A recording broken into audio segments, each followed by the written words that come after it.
আমি আজকের দিনের এই ঐতিহ্যমণ্ডিত এই সব রসানির সভাতে বা জলসাতে আপনাদেরকে আমি অভিনন্দন রাখবো, ভালোবাসা জ্ঞাপন করতে বাধ্য হব যে আপনারা এসার পরে আশা করব সকলেই নামাজ আদায় করে এসেছেন। আমি সকলকে বলবো,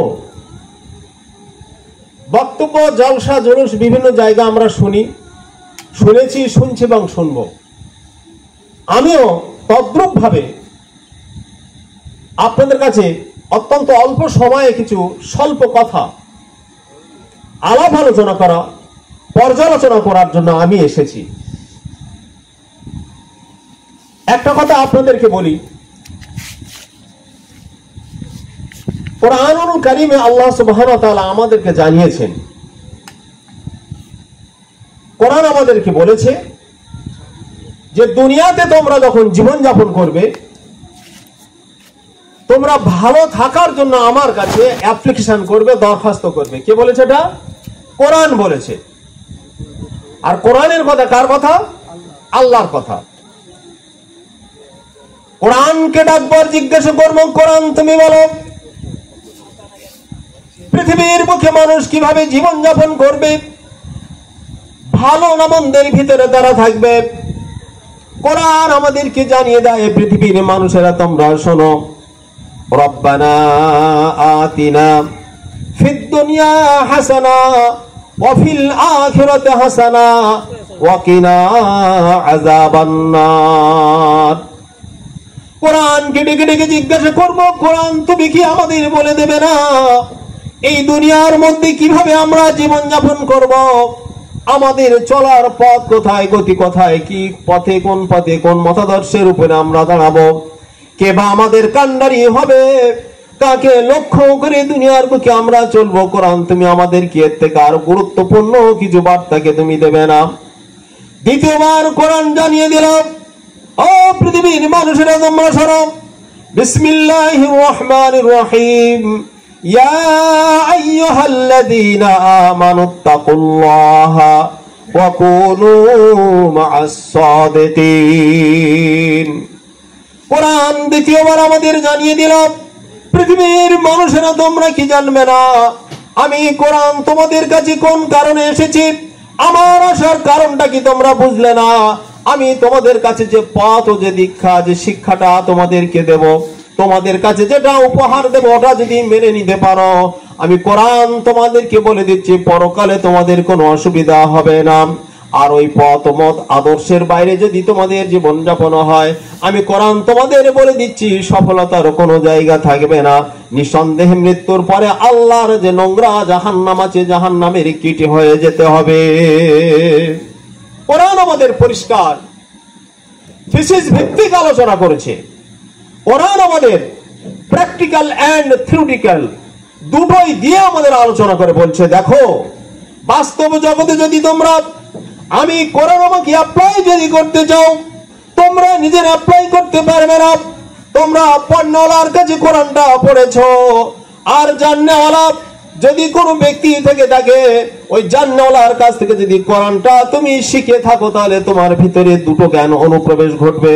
আর পণ্যওয়ালার কাছে যদি তুমি কোরআন শেখো, একটা জ্ঞান পাবে, আর একটা জ্ঞান তোমার ভিতরে অনুপ্রবেশ করবে না। এ কথাটা একটু ডিসকাস করলে আপনারা বুঝতে পারবেন, ব্যাখ্যা দিলে বুঝতে পারবেন। ধরুন একটা ব্যক্তি প্যারালাইজ হয়েছে, পক্ষাঘাত বিশিষ্ট একজন ব্যক্তি। ভাই কথা বলতে পারছি, বুঝতে পারছেন তো আপনারা? একজন পক্ষাঘাত বিশিষ্ট ব্যক্তি, একটা সাইড তার বসে গেছে, অকেজ হয়ে গেছে, সবল নয়। এখন কোন কারণবশত আমরা বললাম যে তুমি একটু জোরে হাঁটো, আমাদের সঙ্গে দৌড়াও। কেন? বলছে একটা মারামারি হচ্ছে, গন্ডগোল হচ্ছে, ওই গন্ডগোলের আশঙ্কা আছে, এদিকে আসার মানুষগুলো এদিকে সরে আসছে, তুমি তাড়াতাড়ি আমাদের সঙ্গে দৌড়াও। ভাই ওই ব্যক্তিটা কি আমাদের সঙ্গে ছুটতে পারবে, দৌড়াতে পারবে? কথা বুঝে আসছে নাকি আপনাদের বুঝে আসে? একটু আওয়াজ দিন, আমি আপনাদের কাছে নতুন। এবার দেখুন, যখন ওই ব্যক্তিটা দৌড়াতে পারবে না, ছুটতে পারবে না, মন্থর গতিতে ধীর গতিতে আসবে, ও ট্রাই টু এগেন, পুনরায় চেষ্টা করেও পারবে না। ও যতই কোশিশ করুক, চেষ্টা করুক, ও কিন্তু জোরে হাঁটতে পারবে না এবং ছুটতে দৌড়াতে পারবে না। তাহলে ওকে ওই যে মানুষরা গন্ডগোল করছে, ওদের গন্ডগোলের মানে আওতায় ওই ব্যক্তিটা পড়ে যাবে। কারণ ও হলো প্যারালাইজ বিশিষ্ট একজন ব্যক্তি, যার দুটো সাইড সচল ভাবে কাজ করে না। এ কথাটা কি বুঝে আসছে? হ্যাঁ, আমরা কিন্তু সকলে এই প্যারালাইজ বিশিষ্ট ইমানের অন্তর্ভুক্ত হয়ে আছে। আমি সেই কথাটা আপনাদের কাছে উপস্থাপন করতে চাচ্ছি। আমার সাবজেক্ট বুঝতে পেরেছেন? আর এই প্যারালাইজ বিশিষ্ট ইমানদার হলে আল্লাহর কাছে মুক্তি বা নাজাতের কোনো পথ নেই। এটা আমি বলবো না, আমি কোরআন এবং হাদিস দিয়ে আপনাদেরকে প্রমাণ করাবো। দেখুন, বক্তব্যের শুরুতে একটা জিনিস আপনাদেরকে আমি শুনিয়ে রাখি। আমরা এই যে ইমানদার বলে দাবি করি, আমি 5 ওয়াক্ত নামাজ পড়ি, মসজিদে যাই, ধরুন এই মহামান্য ইমাম সাহেব এখানে আছেন, ইমাম সাহেব নিয়ত শুরু করলেন, আমি তাকবীরে উলা বেরন দেওয়ার শুরু করলাম, ফার্স্ট কাতারে দাঁড়িয়ে ইমামের একামত শুরু শেষ হয়ে গেছে, ইমাম সঙ্গে সঙ্গে তাকবীর শুরু করলেন, নিয়ত বাঁধলেন, আমিও সঙ্গে সঙ্গে বাঁধা শুরু করলাম। তাহলে আমি তাকবীর উলা পেলাম। বুঝতে পারছেন আপনারা? তাহলে আমি তাকবীর উলা পেয়েছি। এখন তাহলে আমি যদি এরকম 40 দিন নামাজ পড়ি, সারা জীবনটা যদি আমি ফার্স্ট কাতারে দাঁড়িয়ে নামাজ পড়ি, তাহলে আমি ভালো কাজ করছি না মন্দ কাজ করছি? বলুন কিছু। ভালো কাজ করছেন, যে করছেন ভালো কাজ করছেন। এখন ধরুন এই গ্রামে আপনাদের মহল্লায় বিয়ে সংক্রান্ত বিষয়ে কোনো দেখাশোনার একটা প্রস্তাব কেউ নিয়ে এসেছে। এখন দিনক্ষণ ঠিক হলো, নির্ধারিত দিন হয়ে গেল, ছেলের তরফ থেকে একজন ব্যক্তি এসে আপনাদের মসজিদের দ্বার প্রান্তে উপনীত। ইমাম সাহেবকে জিজ্ঞাসা করলেন, ইমাম সাহেব একটা কথা ভাই আপনাকে বলবো। হ্যাঁ বলুন। ফলানো ব্যক্তির মেয়েটা কেমন? তে বাবু বলছে, আমার তো বাড়ি এখানে নয়, আমার বাড়ি ধরুন সেই জয়নগরে, বা কেউ বলছেন আমার বাড়ি উলুবাড়িয়ায়, কেউ বলছেন আমার বাড়ি ফুরফুরা শরীফ, কেউ বলছেন আমার বাড়ি আরামবাগ, বিভিন্ন জায়গা। আমি তো এখানকার স্থায়ী বাসিন্দা নয়, তো আমার ইমামতির বয়স মাত্র 1 মাস কি 2 মাস, আমি পারবো না। আমার পিছনে যারা নামাজ পড়েন, মুক্তাদি আছেন, এই গ্রামের মানুষদেরকে জিজ্ঞাসা করুন, তারা কথাটা ভালোভাবে বলতে পারবে। কথাটা কি ভুল বললেন কি ইমাম সাহেব? আপনারা কি বলেন, ঠিক বলেছে তো? তাহলে উনি কিন্তু ওনার কাছ থেকে উনি এড়িয়ে গেলেন। ঠিকই কথা বলেন, বাস্তব কথা বলেছেন। যেটা জানি না আমি সেটাকে বলতে পারি না। এবার আপনাদের কাউকে জিজ্ঞাসা করেছেন, এখন আপনারা বলছেন হ্যাঁ মেয়েটা সম্পর্কে একটা কথা বলি, বলুন। বলছেন না মেয়েটা ভালো। তো যে ব্যক্তি এই মেয়েটার সংবাদ নিতে এসেছেন, উনি কিন্তু ভরসা কাদের উপর রেখেছেন? মসজিদের মুসল্লিদের উপরে। কাদের উপর? মসজিদের মুসল্লি, যারা নামাজ পড়েন, যারা রোজা করেন, যারা হজ করেন, যারা যাকাত দেন, এক কথায় ধর্মপ্রাণ মুসলমান বলে যাদেরকে আমরা জানি, তাদেরকে উনি জিজ্ঞাসা করেছেন। করার পর তারা সে উত্তর দেবেন এবং সঠিক কথা বলেছেন, না ঠিকই আছে, আপনি যে মেয়েটা চয়েস করছেন ভালো মেয়ে, কোনো অসুবিধা নেই। তাহলে আমরা আপনার কথা এই বক্তব্য শুনে ব্যক্তিরা কি করলেন, বাড়ি গেলেন, গিয়ে সেখানে বললেন যে আমি ওখানে গিয়েছিলাম, যাওয়ার পরে আমি মসজিদের মুসল্লিদেরকে জিজ্ঞাসা করছি, একাধিক মুসল্লি আমাকে জানিয়েছে মেয়েটা ভালো। তাহলে কি বিয়েটা ভাঙার আর কোনো কারণ আছে কি? নিঃসন্দেহ না, এ বিয়েটা হবেই, অবধারিত হবে, এরকম একটা সিদ্ধান্ত, বিয়েটাই হয়ে গেল। এখন বাইদি বাই কোন একটা সময় দেখা গেল কোন একটা ট্রাসেল বেঁধে গেছে ছেলে আর মেয়ের মধ্যে। কি পজিশন ওদের? ছেলে বলছে মেয়ে ভালো, কিন্তু একটু গন্ডগোল আছে। বলো কি গন্ডগোল? বলছো আমার কথা শোনে না, এখানে সেখানে ফোন করে, মানে এখন যেটা চলছে আর কি। এই কথাটা ছেলে তোর গার্জেনকে বলেছে, ওর গার্জেন উকিলকে ডাক করেছে, করে বলছে, ভাই তুমি বললে ভালো, আমরাও সত্যি তদন্ত করেছি, দেখেছি মেয়েটা ভালো, কিন্তু এখন দেখতে পাচ্ছি না পরিস্থিতিটা খুব ভালো নয়। কেন? বলছে ওই মেয়েটা নিয়মিত ফোন করে। ভাই ছেলে ঘুমাবে, স্বামী ঘুমাবে, আর স্ত্রী হিসাবে ও যেখান সেখানে ফোন করে। একদিন আমার ছেলেটা উঠে দেখছে যে মেয়েটা ফোন করছে, যখন বলেছে কিরে তুই কি করছিস, ও তাড়াতাড়ি ফোনটা লুকিয়ে বলছে না আমি একটু উঠে দেখছি তোমার গায়ে মশা লাগছে, মশাটাকে তাড়াচ্ছি বা মশা মারছি ইত্যাদি কথা বলে কাটিয়ে দিল। এরকম একাধিকবার ছেলে দেখেছে, দেখার পর এই প্রোটেস্ট উকিলকে করেছে। আবার নিজেরা বলছে, সাক্ষী দিচ্ছে, না আমি কিন্তু দেখেছি এই ব্যাপার, আমি তো মুসল্লিদেরকে যথাযোগ্যভাবে জেনেছি, বুঝেছি, কিন্তু এর ভিতরে কি হলো বুঝে আসতে পারছি না। ও স্বীকার করছে যে না আমি তো ভালো রিপোর্ট নিয়েছি, কারণ আমরা তো সকলে মুসল্লি ছিলাম, নামাজি, আমাদের কাছে জিজ্ঞাসা করেছে। এখন আমি বলবো, আমরা যারা নামাজি তাহলে আমাদের কাছে ওই ব্যক্তিটা জানতে এসেছিল, তাহলে সঠিক বার্তা দেওয়া দরকার ছিল। ওই ব্যাপারটা আমরা হালকা জানতাম, আমরা হালকা ওর ইঙ্গিত আমাদের কাছে ছিল, আমরা জানতাম।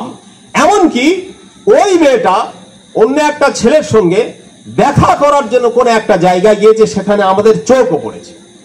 জানা সত্ত্বেও আমরা তাকে ভালো বলে চালিয়ে দিতে চেয়েছি। কি ইমাম সাহেব এক কথায় বলে দিয়েছে, আমি জানি না বাবা, আমি সদ্য এসেছি, আমার কাছে জিজ্ঞেস করে, গ্রামের মানুষ জিজ্ঞেস করে যারা নামাজ পড়ে, বাস্তব কথা বলেছে। কিন্তু আমরা যারা গ্রামের মুসল্লি, আমরা বলতে কিন্তু একটু ভুল করেছি।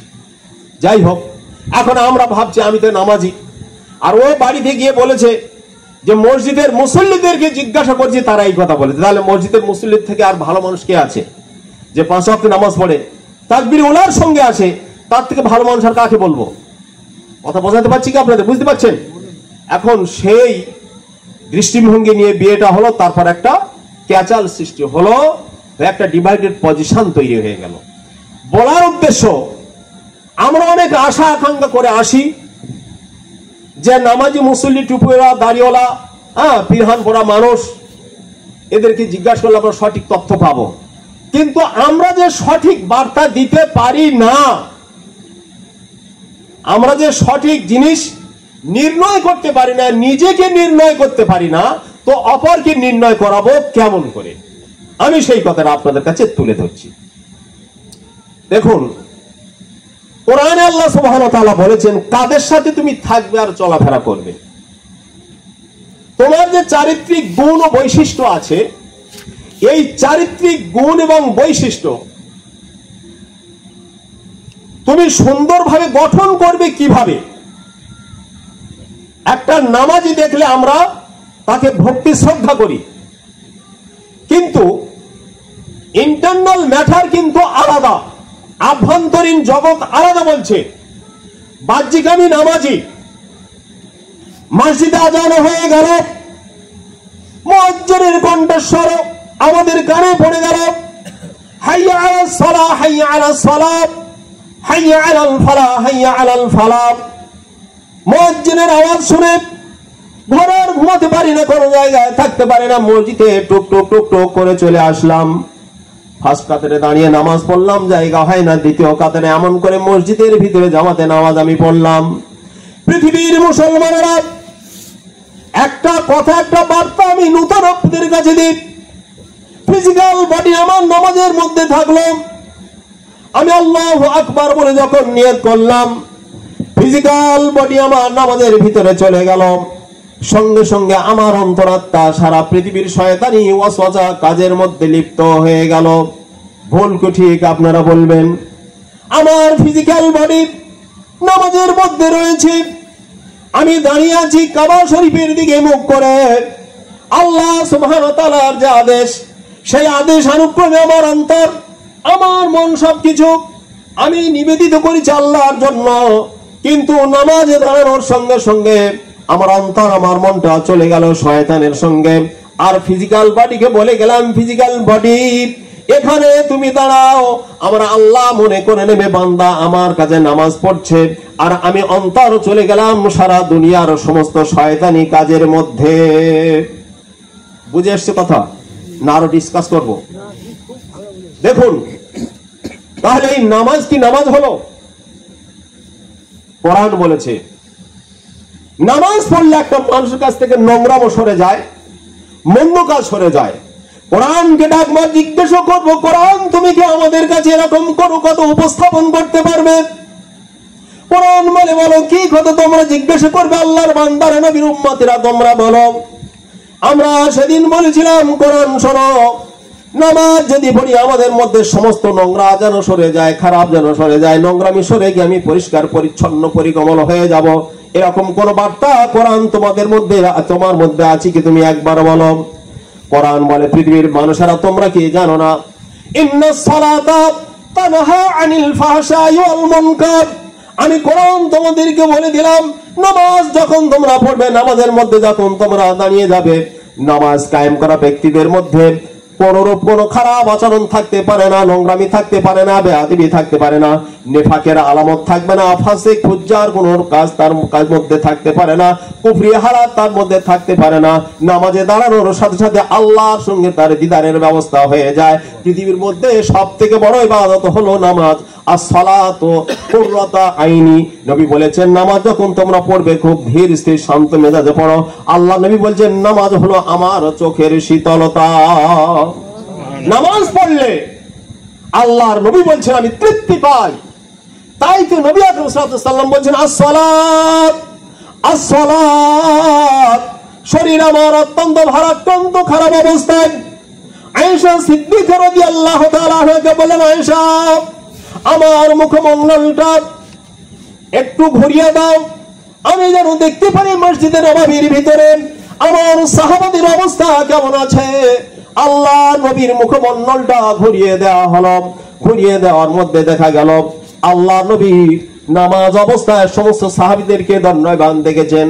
আল্লাহর কাছে প্রার্থনা করলেন, আল্লাহ রে, আমি দেখেছি, আমি সাক্ষ্য থাকছি, আমার উম্মত উম্মতিরা আমার পাশে মসজিদে নববী রয়েছে, এই মসজিদে নববীর ভিতরে তারা নামাজে দণ্ডায়মান আছে। নবী দেখলেন, নবী সাক্ষী দেবেন যে আমার উম্মত উম্মতি নামাজের ভিতরে আছে। হে পৃথিবীর মুসলমানেরা, বর্তমান এলাকার মানুষেরা, আমি শুধু আপনাদের কাছে কথা শোনাতে চাই না, আমি কথাটা ছড়িয়ে ছিটিয়ে দিতে চাই। নামাজিকে নামাজ পড়ার কথা বলা হয়েছে, যে নামাজের মধ্যে প্রাণ থাকবে সেই নামাজটা হলো আপনার হাকিকাতে নামাজ। কেবলমাত্র ফিজিক্যাল বডি, আপনার দেহটা নামাজের ভিতরে রেখে আসবেন। আল্লাহর সঙ্গে ওয়াদা ভঙ্গ করছেন। আল্লাহর সঙ্গে কি ওয়াদা ভঙ্গ করলাম ভাই আমার? সূরা ফাতিহাতে পড়েছি আমরা, ইয়্যাকা না'বুদু, আমরা তোমার ইবাদত করি, ওয়া ইয়্যাকা নাস্তাইন, পরওয়ারদিগার মাবুদ মাওলা, আপনার কাছে সাহায্য প্রার্থনা চাই। আমি বলি, ও পৃথিবীর মুসলমানেরা, আপনি তো চিটিংবাজি কথা বললেন, আপনি তো ফার্স্ট ম্যাচের ধাপ্পাবাজি, নিফাকের আলামত আপনার ভিতরে রয়েছে। আপনি বললেন আমি আল্লাহ তোমাকে নামাজ তোমার ইবাদত করি আর তোমার কাছে সাহায্য চাই। না না, তুমি তো আল্লাহর ইবাদত করিনি, আল্লাহর ইবাদতের জন্য দাঁড়াওনি, মানুষকে দেখানোর জন্য, বাহ্যিক শরীয়তের কাজটা করার জন্য তুমি নামাজে দাঁড়িয়েছো, কিন্তু হাকিকাতে তোমার অন্তরাত্মা নামাজের মধ্যে ছিল না।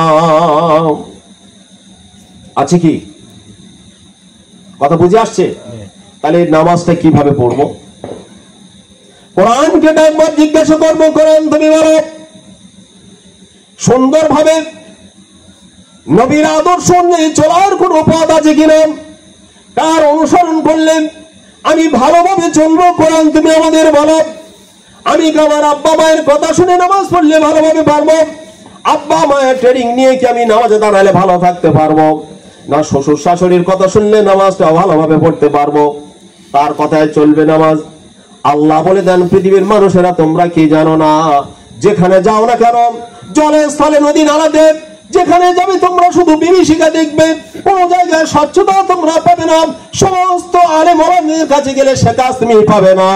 আমি কোরআন তোমাদেরকে বলে দিলাম, ইয়া আইয়ুহাল্লাযীনা আমানুত্তাকুল্লাহা ওয়া কুনু মা'আস সাদিকিন।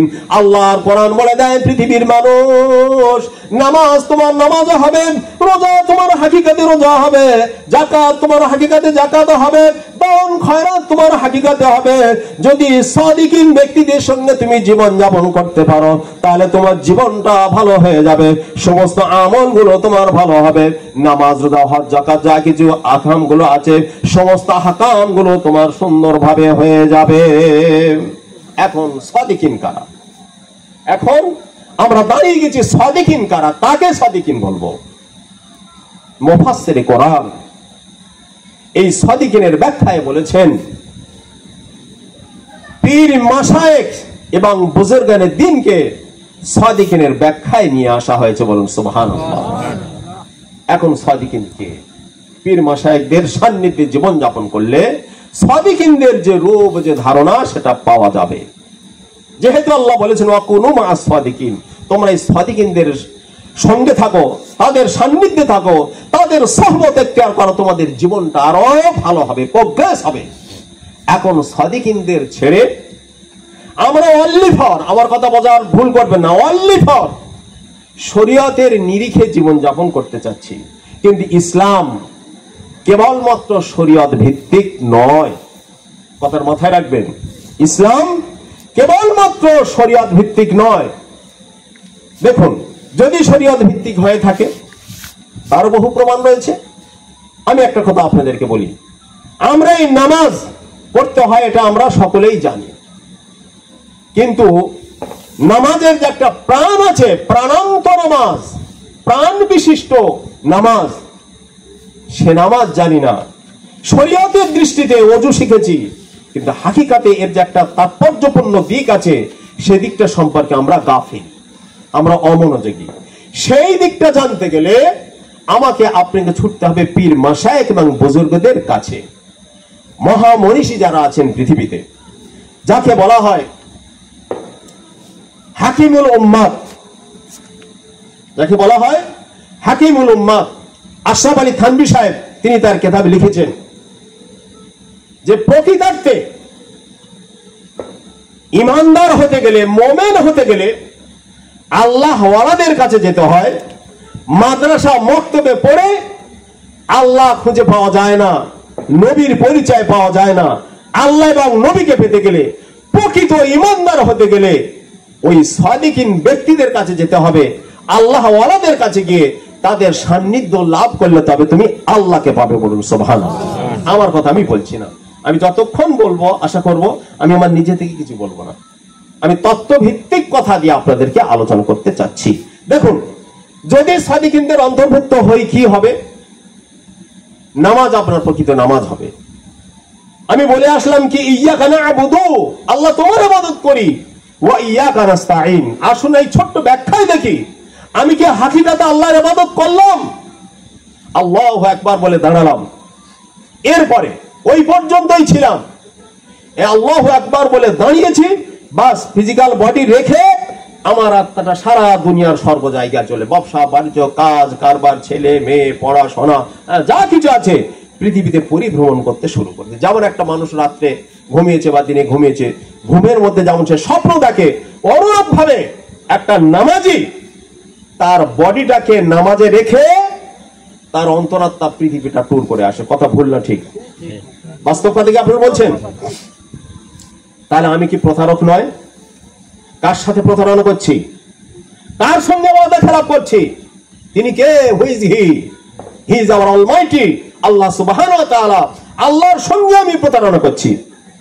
এবারে শান নামাজ এসে গেল, ফরজ পড়লাম, সুন্নাত পড়লাম, বেতের নামাজে দাঁড়িয়েছি। ভাই আমার, বেতের নামাজে সেখানে বলছি আল্লাহুম্মা ইয়্যাকা না'বুদু ওয়া লাকা নুসাল্লি ওয়া নাসজুদু ওয়া ইলাইকা নাসআ ওয়া নাহফিদু ওয়া নারজু রাহমাতাকা ওয়া নাখশা আযাবাকা ইন্না আযাবাকা বিল কুফফারি মুলহিক।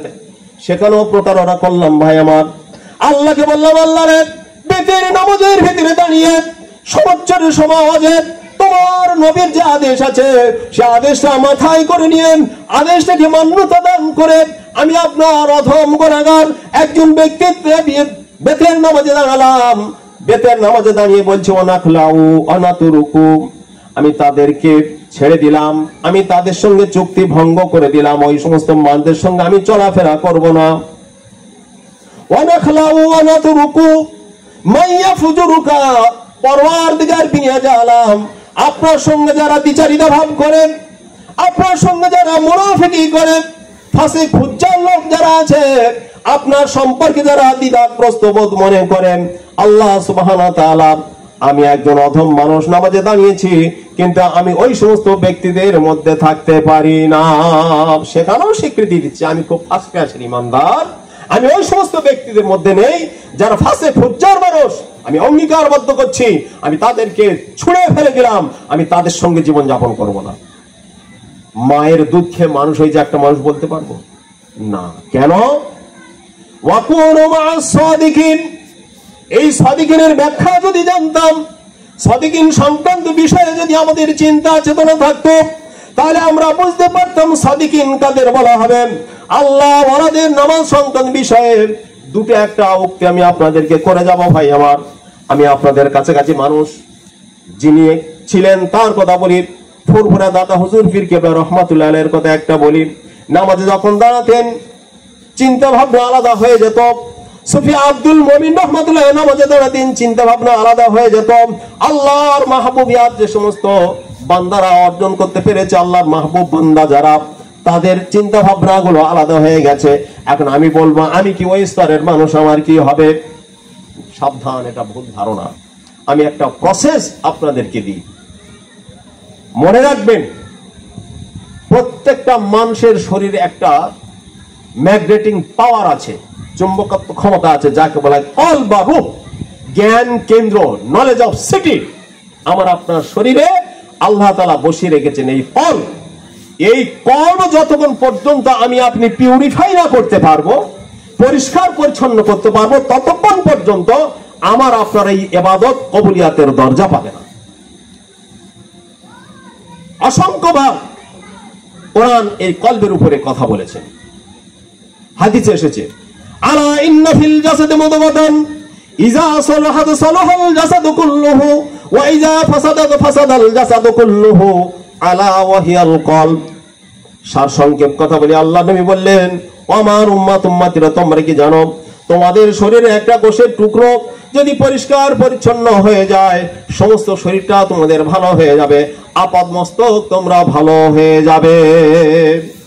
পৃথিবীর মানুষ শারীরিক রোগে আক্রান্ত হলে এফআরসিএস লন্ডন পার ডাক্তারের কাছে গেলাম, পাশে আমার কক ডাক্তার রয়েছে, রাতের অন্ধকারে পেটে পেন হয়েছে, ব্যক্তিরা চলে গেল পাশের কক ডাক্তারের কাছে। চিত্তরঞ্জনে যাওয়ার সময় হলো না, আপনার ক্যালকাটা মেডিকেলে যাওয়ার সময় হলো না, যন্ত্রণায় ছটফট ছটফট করছে। প্রতিবেশীরা বলল, আমাদের কক ডাক্তার সাহেবের কাছে একবার দেখিয়ে নাও, এখানে একটু রিলিফ হোক, তারপর নিয়ে যাব ক্যালকাটায়, পিজিতে নিয়ে যাব, মেডিকেলে নিয়ে যাব, বিভিন্ন জায়গায় নিয়ে যাব। তাই করা হলো। ভাই আমার, রাত তখন 12টা কাছাকাছি। একটা কক ডাক্তারকে ডেকে সেখানে ট্রিটমেন্ট করার জন্য চলে গেলাম, তার ট্রিটমেন্ট নিলাম। নেওয়ার পর এবার আমরা চলে গেলাম ক্যালকাটা পিজিতে। বললো, ডাক্তার বাবু আপনার ঠিক ট্রিটমেন্ট করেছেন, তাহলে সম্মান বাড়বে তো, তাহলে কক ডাক্তার সম্মানটা বেড়ে গেল। এখন আমরা সেই রকম একটা মানসিকতা নিয়ে আমাদের তৈরি হতে হবে। আমাদের শারীরিক রোগে আক্রান্ত হলে আমরা যদি শারীরিক রোগটাকে সারানোর জন্য, একে যদি ভালো করার জন্য আমি একটা ডাক্তারের কাছে যাই, আমার আপনার অন্তর আছে তো ভাই? একটু জোরে আওয়াজ দিন, অন্তর কি আমাদের আছে? আছে। আল্লাহর কালামকে ডাকবার জিজ্ঞাসা করবো, কালাম তুমি বলো।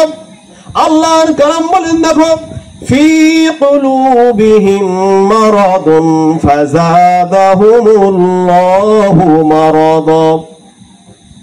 হাফেজ সাহেব আসে জিজ্ঞাসা করবেন, আপনারা জানেন যারা কোরআন পড়েন, সূরা বাকারার প্রথম দিকের আয়াত, ফি কুলুবিহিম মারাদুন, তাদের অন্তরাত্মা আল্লাহ সুবহানাহু ওয়া তাআলা বলে দিলেন বিরাট ধরনের বড় বড় বিমার আছে। এই বিমারটাকে সারানোর জন্য আমি আপনি একবার চিন্তা ভাবনা করলাম না, আমার অন্তরের যে রোগ আছে, এই রোগের ডাক্তার কারা? কথা বুঝতে পারছেন? এই অন্তরের ডাক্তার কে বলতে পারবেন? এই অন্তরের ডাক্তারের নাম বলা হয়েছে কামিল মোকাম্মাল মুর্শিদ, যাকে আমরা গদা বাংলায় বলে থাকি পীর। বলুন সুবহানাল্লাহ।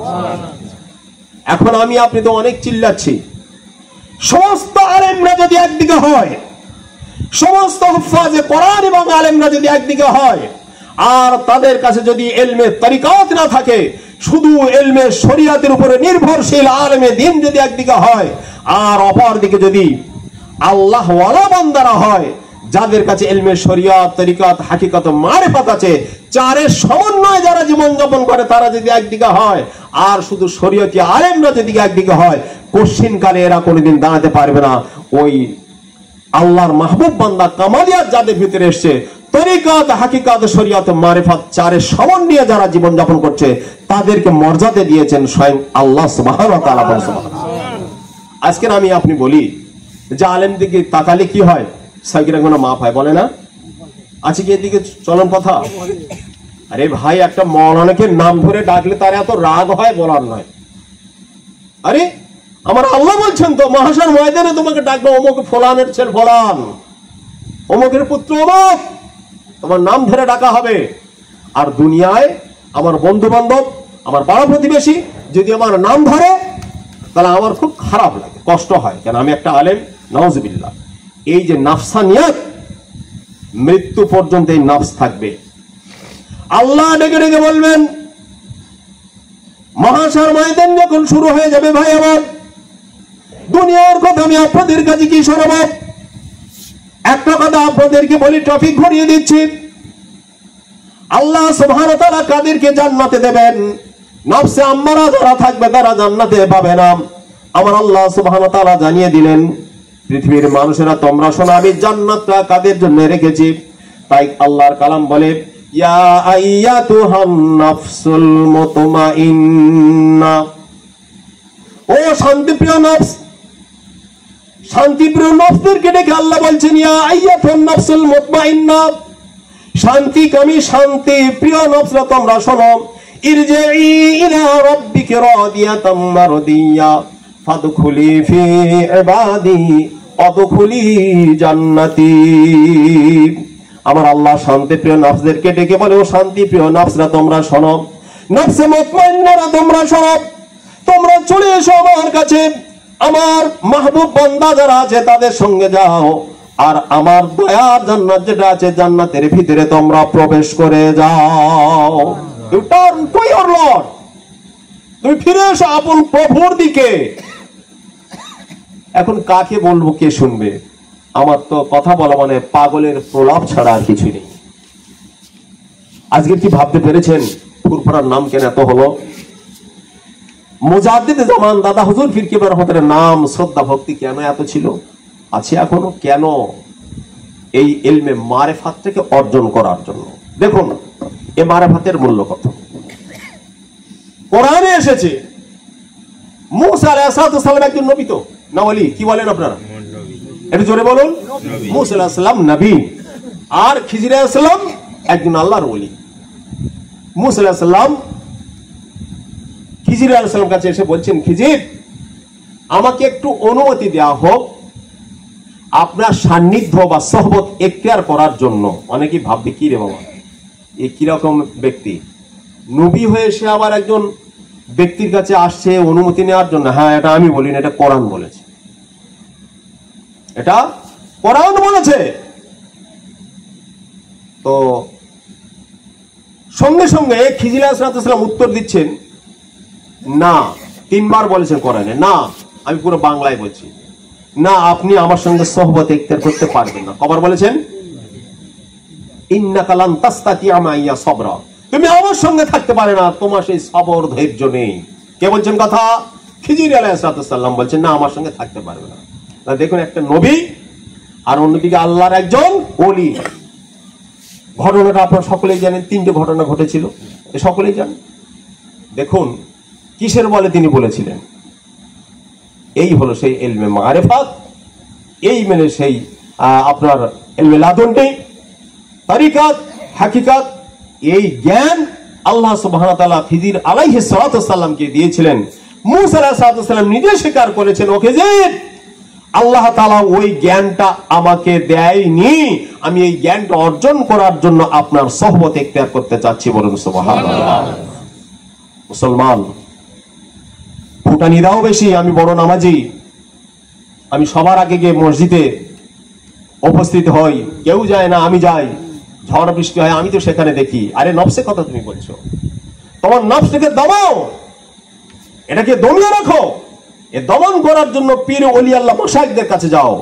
শুনে রাখুন, জেনে রাখুন, কোন মৌলানার কাছে, কোন আলেমের কাছে, কোন হাফেজের কাছে, কোন ইমামের কাছে, কোন হাজী সাহেবের কাছে, কোন মুয়াজ্জিনের কাছে নিজের নফসকে দমন করা যায় না। নফস দমন করার জন্য আল্লাহর মাহবুব বান্দা যারা, আল্লাহর ওলি যারা আছেন, তাদের কাছে গেলে এই নফসটা দমন হয়। তাই তাদের সান্নিধ্যে আমাদের থাকতে হয়। আদারওয়াইজ যদি আপনি সান্নিধ্য ছেড়ে দেন, আবার আপনার নফস কিন্তু আপনার প্রতি দংশন করবে। কথা বুঝে আসছে? এই যে নফসের তিনটে ভাগ, আল্লাহ কিন্তু জান্নাত দেবেন নফসে মুতমাইন্না যারা আছে। মুতমাইন্নাদেরকে ডেকে আল্লাহ বলছেন, এ নফসে মুতমাইন্নারা তোমরা এসো, এই জান্নাতে প্রবেশ করো। আর এই জান্নাতের জামিনদার কারা আছে? বড়দের জন্য হযরত আলী কার্রামাল্লাহু ওয়াজহু, জওয়ানদের জন্য হযরত হাসান হুসাইন রাদিয়াল্লাহু তাআলা আনহুমা, আর মহিলাদের জন্য কে আছেন? ফাতেমাতুজ জোহরা রাদিয়াল্লাহু তাআলা আনহা। শ্রদ্ধেয় দিনদারী মুসলমান ভাই আমার কথাগুলো একটু বোঝার চেষ্টা করুন। আমি এজন্য প্রথমে বলেছিলাম, আপনারা বহু জলসা জরুর শোনেন, আমি একজন নতুন মানুষ, আপনাদের কাছে নতুন কিছু কথা বলতে চাচ্ছি। কথা নতুন নয়, এই কথাটা আজই কথা বলি না বলে এই কথাটা চেপে গেছে। আমি আপনাদেরকে হাত ধরে পায়ে ধরে অনুরোধ রাখবো, কোন কামেল মুর্শিদের হাতে বায়াত হয়ে মৃত্যুবরণ করুন। কেন? কথাটা আমি কেন বললাম?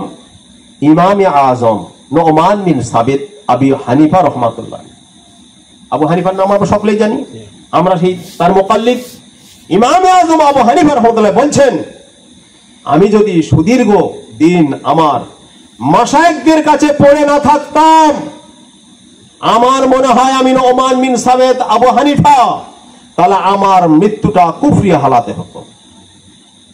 এজন্য ইমামে আজম আবু হানিফা রাহমাতুল্লাহ দুটো পীর ছিল। কটা পীর? কটা পীর বলুন? দুটো পীর। একটা পীরের নাম হলো ইমাম জাফর সাদিক রহমাতুল্লাহ আলাইহি, আর একটা মাশায়েখের নাম হলো হযরত ইমাম বাকের রহমাতুল্লাহ আলাইহি। তাহলে এই দুটো পীর কার ছিল? ইমামে আজম আবু হানিফা রহমাতুল্লাহ আলাইহি। অনুরূপ ইমাম জাফর সাদিক রহমাতুল্লাহ আলাইহি তারও পীর ছিল। আহমদ বিন হাম্বল রহমাতুল্লাহ তারও পীর ছিল। ইমাম মুহাম্মদ তারও পীর ছিল। সমস্ত আপনার ইমামদের যদি পীর থাকে, তো আমি আপনি কত বড়? তাদের থেকে বড়টা ছোট? এটা আওয়াজ দিন। ইমামদের থেকে বড় আমরা? নাউজুবিল্লাহ। তাহলে আমাদের পীর মাশায়েখ নেই কেন? হ্যাঁ, ভাবার ব্যাপার আছে। ইসলামটাকে অন্যরকম ভাবে নিয়ে যাচ্ছি। তাখাল্লাকুম বিআখলাকিল্লাহ, আল্লাহ বলছেন আমার আদর্শে, আমার রঙে তোমরা রঞ্জিত হও। বুঝবো কি করে? নবী পাকের মাধ্যম দিয়ে। আমি তো এর জন্য নামাজের কথা বললাম, রোজা হজ যাকাতের কথা বললাম, অনেক কিছু কথা আপনাদেরকে বললাম। আমি অনুরোধ রাখছি, আপনারা একটু সচেতন হন। চারটে তরিকা, কাদরিয়া, চিশতিয়া, নকশবন্দিয়া, মুজাদ্দিদিয়া, প্রসিদ্ধতম চারটে তরিকা। এই চারটে তরিকার মধ্যে যে কোনো একটা তরিকা বায়াত হন। আমি দায়িত্ব নিয়ে কথা বলছি আপনাদের, দায়িত্ব সহকারে আপনাদের একটা বার্তা আমি দিয়ে যাই। চারটে তরিকায় বায়াত হয়ে যদি আপনারা আপনাদের কলবটা জিন্দা করতে পারেন, আলহামদুলিল্লাহ। আল্লাহ বলে এ অনুভূতি, ফিলিংস আছে। যারা বায়াত আছেন কোন কামেল মুর্শিদের হাতে, তারা বুঝতে পারবেন। আদারওয়াইজ অন্যদের পক্ষে বোঝা সম্ভবপর নয়। আমি বলে যাচ্ছি আজকে দায়িত্ব সহকারে আপনারা চেষ্টা করুন কামেল মুর্শিদ অনুসন্ধান করার। কামেল মুর্শিদ অনুসন্ধান করে সেখানে বায়াত হন। বায়াত হওয়ার সময় বলবেন, শর্ত লাগাবেন, হুজুর বেয়াদবি ক্ষমা করবেন, আমি আপনার কাছে বায়াত হব, কিন্তু আমার কলব যেন আল্লাহ আল্লাহ জিকিরে তন্ময় হয়ে থাকে, আল্লাহর অনুভূতি যেন আমার ফিলিংস হয়, আমি যেন কলবে সেটা অনুধাবন করতে পারি। কথা বুঝে আসছে? এই কথাটা কিন্তু বলবেন, বায়াত হন। যখন আপনাদের চেষ্টা ব্যর্থ হবে, আমি নালায়েক গুনাহগার, আমার স্মরণ করবেন, আমি আপনাদের সে পথটা দেখিয়ে দেব। এই বন্ধের ভিতরে আল্লাহর মাহবুব বান্দা আছে কিনা আমি আপনাদের দেখিয়ে দেব। আমি বলে যাচ্ছি, আপনাদের খুব বেশি সময় নিতে হবে না। 1 সেকেন্ড থেকে 40 দিনের ভিতরে আপনার পথ আল্লাহ বলবে। বাস্তব কথা আমি আপনাদেরকে বলে গেলাম। যদি আপনারা খুঁজে না পান, আমি আপনাদের হাতে ছেড়ে দিলাম, আপনারা অনুসন্ধান করুন। আপনারা সকলে শিক্ষিত, ভদ্র, জ্ঞানীগুণী ব্যক্তি বিশেষ। আমি আপনাদেরকে দায়িত্ব দিচ্ছি, আপনারা নিজেরা বায়াত হন। বায়াত না হয়ে কেউ মৃত্যুবরণ করবেন না। আচ্ছা, আপনারা আল্লামা জালালউদ্দিন রুমি রহমতুল্লাহকে জানেন? এই নামটা শুনেছেন তো? রুমি নাম শুনেছেন তো? আল্লামা জালালউদ্দিন রুমি, একটু হাত তুলে দেখান কেউ না জানেননি? আল্লামা জালালউদ্দিন রুমি নাম শোনেননি? জি না, উনি হলেন মুফাসসিরে কোরআন, তাফসীর লিখেছেন, জালালাইন শরীফ লিখেছেন আল্লামা জালালউদ্দিন সৈয়দি আর আল্লামা জালালউদ্দিন মাহাল্লি। ইনি 15 পারা আর উনি 15 পারা, দুজনার সমন্বয় আর তাফসীরটা লেখা হয়েছে 15-30 পারা। আর ইনি হলে আল্লামা জালালউদ্দিন রুমি রহমাতুল্লাহ আলাইহি। ওনার বাড়িটা রোমে। উনি বলছেন যে আমি এত বড় পণ্ডিত, এত বড় জ্ঞানী, আমার মতো আলেম তদানীন্তনকালে ছিল না। কথাটা বাস্তব। সমস্ত ব্যক্তিরা বলেছেন আল্লামা জালালউদ্দিন রুমির সমকক্ষ কোনো আলেম নেই এবং তার সম্মুখে দাঁড়িয়ে কথা বলার মতো কোনো মাওলানা ছিল না। আল্লামা জালালউদ্দিন রুমি বলছেন, আমি যদি আমার মুর্শিদ শামসের তাবরিজ রহমাতুল্লাহ আলাইহি 5 বছর কাছে না থাকতাম, তার দরবার যদি পড়ে না থাকতাম, তার লোটা কম্বল যদি আমি, তার জুতো যদি বয়ে না যেতাম, তাহলে আমি জালালউদ্দিন থাকতাম। তাম পৃথিবীর মানুষ আমাকে কেউ আল্লামা জালালউদ্দিন রুমি বলতো না। ওনার একটা কথা বলবো, বললে আপনাদের তো আবার ইমানে ধাক্কা এসে যাবে। ওনার একটা কথা বললে আপনাদের ইমানে ধাক্কা এসে যাবে। উনি বলছেন পীর যদি তোমাকে মুরিদ বলে মেনে নেয়, ভালো করে বুঝুন, শায়েখ বুজুর্গ বা পীর যদি তোমাকে মুরিদ বলে মেনে নেয়, নবী তোমাকে উম্মত বলে মেনে নেবেন, আল্লাহ তোমাকে বান্দা বলে মেনে নেবেন। বলুন সুবহানাল্লাহ। এ কথা আমি সকলকে বুঝিয়ে পারবো না। আমি আশা রাখবো আগামীকাল চা দোকানে এই কথাটা হাইলাইট হবে, কিন্তু আমার কথা নাই, এটা আমার কথা নাই। আল্লামা জালালউদ্দিন রুমি রহমাতুল্লাহ বলেছেন, সে কথা আমি আপনাদের কাছে বললাম। এই ভারতবর্ষের জমিনে খাজা মাইনুদ্দিন চিশতি গরিব নওয়াজ রহমাতুল্লাহ আলাইহি যখন আসছিলেন, তিনি তার জায়গা থেকে, স্বস্থান থেকে যখন এই ভারতবর্ষের জমিনে আসার উদ্দীপনা জাগালেন, পথের মধ্যে 1000 নয়, 2000 নয়, কমপক্ষে 60,000 মানুষ 2 বছরের মধ্যে তার কাছে কনভার্টেড হয়েছেন, ইসলাম ধর্ম দীক্ষা নিয়েছিলেন। বলুন সুবহানাল্লাহ। বায়াত হয়েছিলেন। একটা মাওলানাকে দাঁড় করিয়ে দিন আর আল্লাহর ওলিকে দাঁড় করিয়ে দিন, সারা পৃথিবীর বুকে দেখতে পাবেন কি একটা রঙ্গসভা তৈরি হয়েছে। সেদিন তো তিনি বলেছিলেন গরিবে নওয়াজ খাজা মাইনুদ্দিন চিশতি রহমাতুল্লাহ আলাইহি সেই আনন্দময় সাগরের পানি তিনি শুকিয়ে ফেলেছিলেন কিসে? 1 লোটা পানিতে। এটা আল্লাহর ওলিদের কারামত। কিতাবে এসেছে কারামাতুল আউলিয়া হাক্কুন, আল্লাহর ওলি যারা আছেন তাদের কারামাতটা সত্য এবং বাস্তব। বলুন সুবহানাল্লাহ। আপনারা শুনেছেন ফুরফুরা দাদা হুজুর পীর কেবলা রহমাতুল্লাহ আলাইহি একটা ট্রেন বন্ধ করে দিয়েছিলেন, ঘটনা শোনা আছে? কথা শুনেছেন তো? আমার মহান মুর্শিদ কেবলা তিনিও হায়াতে বর্তমান রয়েছেন, পাঞ্জাবের সিরহিন্দে গিয়েছেন, ওখান থেকে আজমির শরীফে যাচ্ছেন। আজমির শরীফে যাওয়ার পথে ভাই আমার, আজমির স্টেশনে নামার আগে আমার মুর্শিদ কেবলা একটা জায়গায় নেমে গেলেন, আর কয়েকজন লোক তার সঙ্গে ছিলেন, সেখানে নেমে গেলেন। নামার পরে কানাকানি হচ্ছে, এদিক ওদিক তাকায়, বলেন হুজুর ভুল হয়ে গেছে আমাদের। বলো বাবা কি ভুল হয়েছে? বলেন হুজুর এটা তো আজমির শরীফ নয়, এই ট্রেন থেকে আমরা নেমেছি, স্টেশনটা আজমির নয়, আজমিরের আগে অনেক স্টেশনে আমরা নেমে গেছি, এটা আজমির শরীফের আগের স্টেশন, এটা আজমির নয়। আমার মুর্শিদ কেবলা সেদিন বলেছিলেন, এবার ভক্তরা তোমরা শোনো শোনো বাবা, যে আল্লাহ সুবহানাহু ওয়া তাআলা নামিয়ে দিতে পারেন, ওই আল্লাহ সুবহানাহু ওয়া তাআলা ওই ট্রেনে করে আমাদেরকে আবার সেই গন্তব্যস্থলে পৌঁছে দিতে পারেন। মুরিদ ভক্তরা সেদিন বলেছিলেন, হুজুর এই ট্রেন কি দাঁড়াবেন? আমার মহান মুর্শিদ কেবলা বলেছিলেন, বাবা শোনো, যে আল্লাহ সুবহানাহু ওয়া তাআলা এখানে নামিয়ে দিয়েছেন, আমাদেরকে তিনি বেইজ্জতি করবেন না, আমার আশা ভরসা, আমাদেরকে আবার সেই গন্তব্যস্থলে পৌঁছে দেবে, দেরি করো। একটু পরে দেখা গেল ট্রেনটা চলতে শুরু করেছিল, অবরোধ দৃশ্যে টুক টুক টুক টুক করে ট্রেনটা আবার দাঁড়িয়ে গেল। ড্রাইভার দেখছেন নেমে পাশে সাইডে ড্রাইভার দেখছেন, যিনি ড্রাইভিং করেন ড্রাইভার দেখছেন, কোন জায়গায় কিছু নেই। কি ব্যাপার, ট্রেনটা থেমে গেল কেন? আমার মহান মুর্শিদ কেবলা কয়েকজন ব্যক্তিদেরকে নিয়ে ওই কম্পার্টমেন্টে ওঠার সাথে সাথে আবার ট্রেনটা দ্রুত গতিতে চলতে শুরু করলো। বলুন সুবহানাল্লাহ। আল্লাহর ওলিদের কারামত থাকবে, আছেও থাকবে। এই পৃথিবীর মুসলমানেরা, আজকের মাওলানা না বললে আমার মনে বড় দুঃখ হয়, আজকে হাফেজ না বললে দুঃখ হয়। আমি আপনাদেরকে বলে রাখি, শুনে রেখে দিন, আমি তো এমন একজন মাওলানা, আমি পরীক্ষা দিয়ে পাশ করেছি মাওলানা, আমি আলিয়ায় পড়েছি, আমি ফুরফুরায় পড়েছি, আমি বিভিন্ন জায়গায় পড়েছি, এখান থেকে পড়ে পাশ করেছি, তাই মাওলানা। আমার আল্লাহ সুবহানাহু ওয়া তাআলার কাছে আমি কি মাওলানা? এ ভাই বোঝাতে পারছি? আমার যুক্তি বুঝতে পেরেছেন? এ তো পড়ে পাশ করেছি তাই মাওলানা নাকি? তাহলে আল্লাহর কাছে মাওলানা কিভাবে হতে হবে? বুঝে আসছে না? আল্লামা জালালউদ্দিন রুমি রহমাতুল্লাহ আলাইহি শামসুত তাবরিজ রহমাতুল্লাহর কাছে ধরা খেয়ে গেল। বললেন, হুজুর বেয়াদবি ক্ষমা করবেন। আমি প্রেসি করে বলছি, হুজুর বেয়াদবি ক্ষমা করবেন, আমার ভুল হয়ে গেছে, আপনি ক্ষমা করে দিন, আপনি আমাকে বায়াত করিয়ে দিন।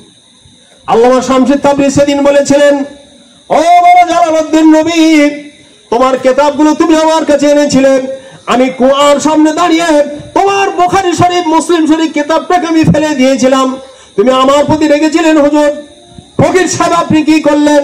আমরা এত টাকা দামের কিতাবটাকে আপনি কুয়ার ভিতরে ফেলে দিলেন, ওই কিতাবকে আমি কিনতে পাবো। আল্লামা জালালউদ্দিন রুমিকে এরকম একটা কারামত শামসুত তাবরিজ রহমাতুল্লাহ দেখিয়েছেন। তিনি কিন্তু পণ্ডিত ছিলেন না জ্ঞানের, এই জাহিরি জ্ঞানের আলেম তিনি ছিলেন না, সাধারণ মানুষ ছিলেন, তাপস। খুব মনে কষ্ট, বলছে, বাবা জালালউদ্দিন রুমি এসো।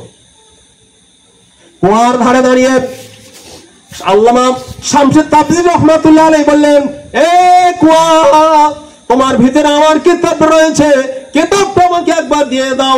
কুয়ার পানিটা উঁচু হয়ে উঠলো, আর শামসুত তাবরিজ রহমাতুল্লাহ আলাইহি ওই কুয়ার ভিতরে হাত দিয়ে শুষ্ক শুকনো কিতাবখানা বুখারী নিয়ে বললেন, ও বাবা জালালউদ্দিন রুমি, তোমার কিতাবটা তুমি নিয়ে ধন্য হও। মাওলানাদের কাজ? আরে বলুন না, মাওলানাদের কাজ? তো যদি মাওলানাদের কাজ হতো, তা আল্লামা জালালউদ্দিন রুমি থেকে বড় মাওলানা কে? কথা বুঝে আসছে না? তারা আল্লাহর ওলিদের কাজ। এজন্য বলা হয় যে কারামাতুল আউলিয়ায়ে হাক্কুন। কথাগুলোর জমে থাকতে হবে।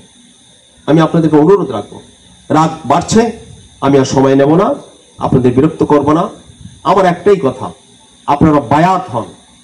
বায়াত না হলে পূর্ণ মুসলমান হওয়া যায় না, কথাটা মাথায় রাখুন।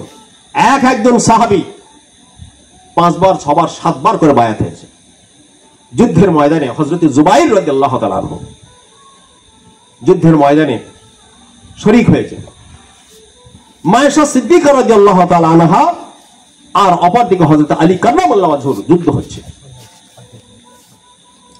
হযরত জুবাইর রাদিয়াল্লাহু তাআলা আনহু দাঁড়িয়েছেন, আল্লাহর নবীর সাহাবী, ভাবছেন আমি আল্লাহর নবীর স্ত্রী মায়েশা সিদ্দিকা রাদিয়াল্লাহু তাআলা আনহার পক্ষে যাব, কিন্তু বায়াত হয়েছেন আলী কাররামাল্লাহু ওয়াজহুর হাতে। তো যুদ্ধের ময়দানে দাঁড়িয়ে গেলেন। এবার যখন হযরত আলী কাররামাল্লাহু ওয়াজহুর পক্ষ না নিয়ে মায়েশা সিদ্দিকা রাদিয়াল্লাহু তাআলা আনহার পক্ষ নিয়ে যুদ্ধে দাঁড়িয়ে গেলেন, উনি আহত হয়েছিলেন খুব জোরে, খুব বেশি আহত হয়েছিলেন। দুজন সাহাবী খুব আহত হয়েছিলেন। আহত হওয়ার পর উনি ভাবছেন, আমি তো জীবনে ভুল করেছি, আমি তো বায়াত ছিলাম হযরত আলী কাররামাল্লাহু ওয়াজহুর হাতে, উনি তো হায়াতে রয়েছেন, উনি তো ইন্তেকাল করেননি, উনি জীবিত, আমার ভুল হয়েছে। রাস্তার দিকে টুকরো টুকরো করে এগিয়ে আসেন, আর অঝর নয়নে কাঁদেন আর বলেন, ও আলী, ও আলী, সাহাবীরা তোমরা কে আছো বলো, আলীর সঙ্গী সাথী তোমরা কে আছো? পথের মধ্যে জিজ্ঞেস করে, বাবা কোন পক্ষের মানুষ তুমি? একজন বলে ফেললেন, আমি হযরত আলী কাররামাল্লাহু ওয়াজহুর দরবারের মানুষ, আমি হযরত আলী কাররামাল্লাহু ওয়াজহুর হাতে বায়াত, আমি আলীর পক্ষদার মানুষ। কি ব্যাপার, তুমি জিজ্ঞাসা করছি কেন? বলছে, আমি এজন্য জিজ্ঞাসা করছি, ভাই আমার শরীরটা খুব খারাপ, মনে হয় আমি দুনিয়া থেকে পর্দা নেব, তুমি ভাই তোমার হাতটা একটু বাড়িয়ে দাও, আমি তোমার হাতে বায়াত হব, আর আমার এই সংবাদটা হযরত আলী কাররামাল্লাহু ওয়াজহুর কাছে পৌঁছে দেবেন, তিনি যেন আমাকে বায়াত বলে মেনে নেয়। বলুন সুবহানাল্লাহ। আলী রাদিয়াল্লাহু তাআলা আনহুর সাথী তিনি হাতটা বাড়িয়ে দিলেন। হযরত জুবাইর রাদিয়াল্লাহু তাআলা হাতটা বাড়ালেন, বায়াত হয়ে গেলেন।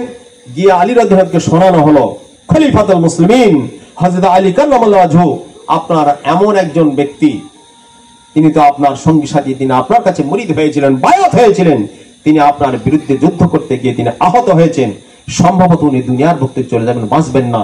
তো উনি আমার কাছে বায়াত হয়ে ভুল স্বীকার করেছে, আমার ভুল হয়ে গেছে, হযরত আলী রাদিয়াল্লাহু তাআলা আমাকে ক্ষমা করে দেন। হযরত আলী রাদিয়াল্লাহু তাআলা বলছেন, আমি জানতাম ওই ব্যক্তি যদি আমার কাছে ফিরে না আসতো তাহলে ওই ব্যক্তির জান্নাতে যাওয়া খুব কষ্টকর হয়ে পড়তো।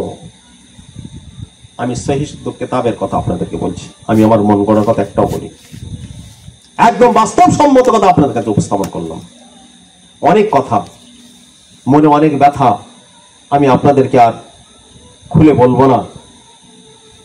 নিশ্চিত আপনার জ্ঞানীগুণী শ্রদ্ধেভাজন ব্যক্তি বিশেষ, আপনার নলেজে জ্ঞান বিবেক বুদ্ধিতে এসেছে। আমি আপনাদের কাছে পরিশেষে লাস্ট অফ অল একটা কথা বলি, আপনারা সকলেই বায়াত হন, বায়াত হয়ে দুনিয়ার বুক থেকে যাবেন। বড় পীর আব্দুল কাদের জিলানী রহমতুল্লাহ তিনিও বায়াত ছিলেন, খাজা মঈনুদ্দিন চিশতি তিনিও বায়াত ছিলেন। বায়াত নেই এমন কোন ওলি নেই, প্রত্যেকটা ওলিকে বায়াত হতে হয়েছে। বায়াত বিহীন আল্লাহর মাহবুবিয়াত, আল্লাহর মাহবুব বান্দা হওয়া যায় না। আল্লাহর মাহবুব বান্দা হতে গেলে বায়াত হতে হবে কোন শায়েখ, কোন মাশায়েখ, কোন বুজুর্গের কাছ থেকে টুক টুক টুক করে মুরাকাবা মুশাহাদা করতে হবে। এখন তো পীরের অভাব নেই, আমরা পীর সাজেছি না। সন্ধ্যায় কোনো মুরাকাবা মুশাহাদা আছে না, ফজরে আছে। দেখবেন যে কোনো জায়গায় গিয়ে দেখুন, অধিকাংশ জায়গায় সন্ধ্যার পর কেউ মুরাকাবায় বসে না, আর সকালে ফজর নামাজ বাদ কেউ মুরাকাবা বসে না। তাহলে মুরাকাবা মুশাহাদার মাধ্যম দিয়ে ইসলাম এসেছে। কিরকম? আল্লাহ নবী সাল্লাল্লাহু আলাইহি ওয়াসাল্লাম কেউ বলছেন 5 বছর, কেউ বলছেন 15 বছর তিনি তো ধ্যানমগ্ন অবস্থায় পাহাড়ে থাকতেন, এই মুরাকাবা হালাতে থাকতেন। আর মুরাকাবা হালাতে আমার আল্লাহ সুবহানাহু ওয়া তাআলা ওহী দিয়েছিলেন, ইকরা বিসমি রাব্বিকাল্লাযী খলাক খলাকাল ইনসানা মিন আলাক ইকরা ওয়া রাব্বুকাল আকরামুল্লাযী আল্লামা বিল কলাম।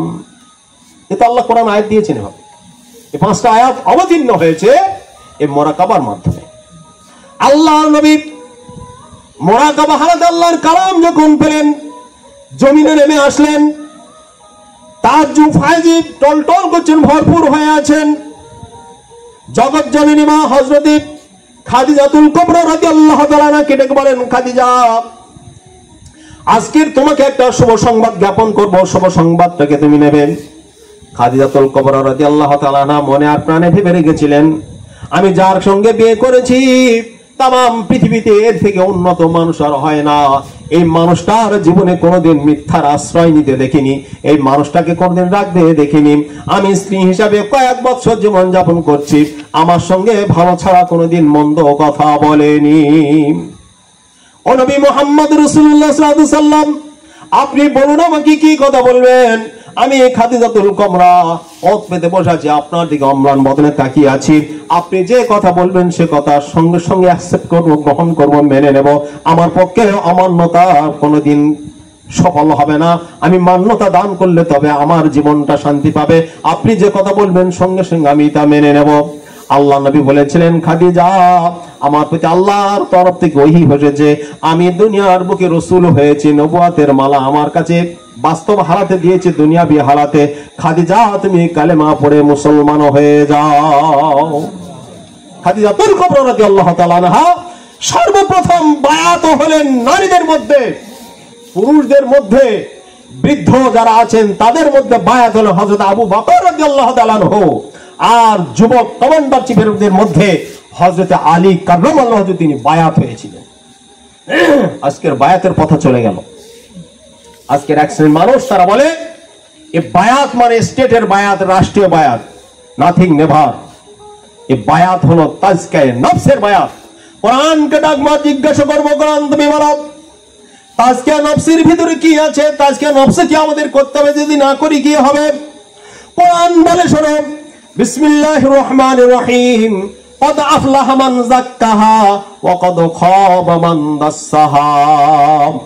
আল্লাহর কোরআন বলে তোমাদের মধ্যে যারা কদ আফলাহা মান যাক্কাহা, তাজকিয়া নফস যারা করতে পেরেছে, বায়াত হয়ে যারা নিজেদেরকে তাজকিয়া নফস করতে পেরেছে, নফসের নোংরামিকে দূর করে ভালো যারা করতে পেরেছে তারা সবল কাম হবে।